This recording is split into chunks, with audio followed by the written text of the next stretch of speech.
Hi, I'm Mrs. Green from preschool, and today I'm going to read Alexander and the Terrible, Horrible, No Good, Very Bad Day by Judith Viorst. I went to sleep with gum in my mouth, and now there's gum in my hair. And when I got out of bed this morning, I tripped on the skateboard, and by mistake, I dropped my sweater in the sink while the water was running. And I could tell it was going to be a terrible, horrible, no good, very bad day. At breakfast, Anthony found a Corvette Stingray car kit in his breakfast cereal box. Nick found a junior undercover agent code ring in his breakfast cereal box. All I found in my breakfast cereal box was breakfast cereal. I think I'll move to Australia.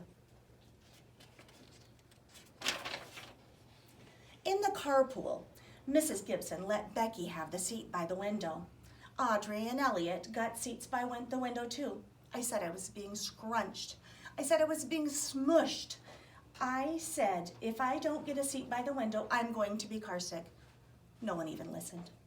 I could tell it was going to be a terrible, horrible, no good, very bad day. At school, Mrs. Dickens liked Paul's picture of the sailboat better than my picture of the invisible castle. At singing time, she said I sang too loud. At counting time, she said I left out 16. Who needs 16?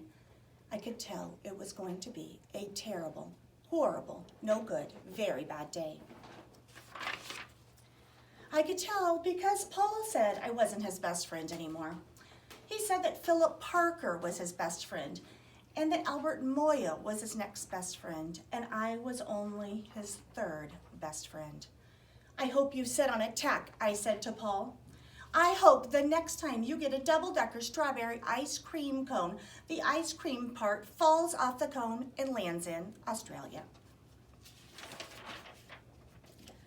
There were 2 cupcakes in Philip Parker's lunch bag, and Albert got a Hershey bar with almonds, and Paul's mother gave him a little piece of jelly roll with coconut sprinkles on top.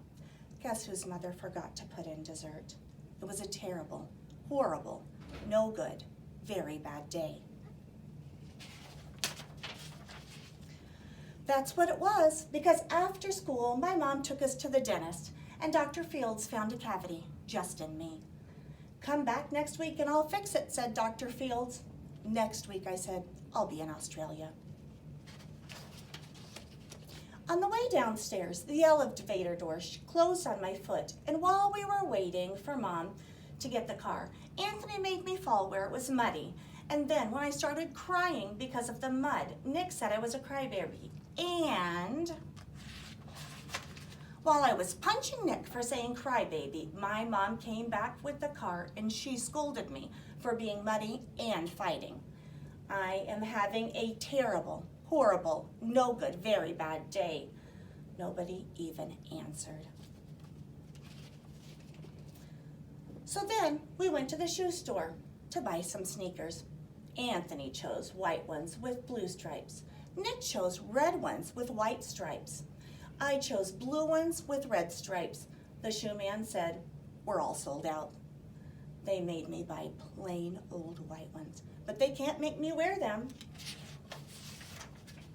When we picked up my dad at his office, he said I could play with the copy machine. He said I couldn't play with the copy machine, but I forgot. He also said to watch out for the books on his desk, and I was careful as I could be, except my elbow. He also said, don't fool around with the phone, but I think I called Australia. My dad said, please don't pick me up anymore. It was a terrible, horrible, no good, very bad day.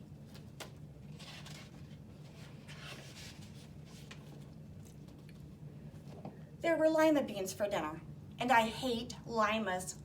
There was kissing on TV, and I hate kissing. My bath was too hot. I got soap in my eyes. My marble went down the drain, and I had to wear my railroad train pajamas. I hate my railroad train pajamas. When we went to bed, Nick took back the pillow he said I could keep, and the Mickey Mouse nightlight burned out, and I bit my tongue. The cat wants to sleep with Anthony, not me. It has been a terrible, horrible, no good, very bad day. My mom says some days are like that, even in Australia.